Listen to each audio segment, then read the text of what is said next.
घरात पसारा झाला की मला अजिबात आवडत नाही, पण हा पसारा आहे ना, हा मला खूप जास्त आवडतो.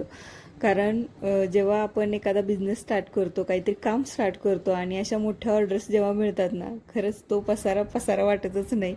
खूप जास्त पसारा होतो माझा अशा ऑर्डर्समुळे घरामध्ये, पण खूप छान सुख देणारा तो पसारा असतो. एका क्लायंटकडून मला 12 तोरणांची ऑर्डर आली होती. स्वामींचे तोरण त्यांना पाहिजे होते आणि प्रत्येक तोरण हे छानच बनवून द्यायचं असंच डोक्यात असतं माझ्या. 100% मी माझे एफर्ट्स देत असते. खूप जणी माझ्याकडे आले की त्या म्हणत असतात की तुला कंटाळा येत नाही का, तू दिवसभर हे काम करत असते.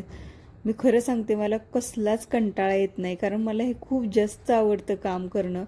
आणि आपलं तोरण जर एखाद्याच्या घरावरती दारावरती लागलेलं असेल आणि ते घराला त्यांच्या छान बनवणार असेल तर हे सुख खूप जास्त आहे. हे सगळ्या स्त्रियांना ज्या काम करतायत घरातून त्यांना नक्की समजेल. तर तुम्हाला हे तोरण कसे वाटले नक्की कमेंट करा.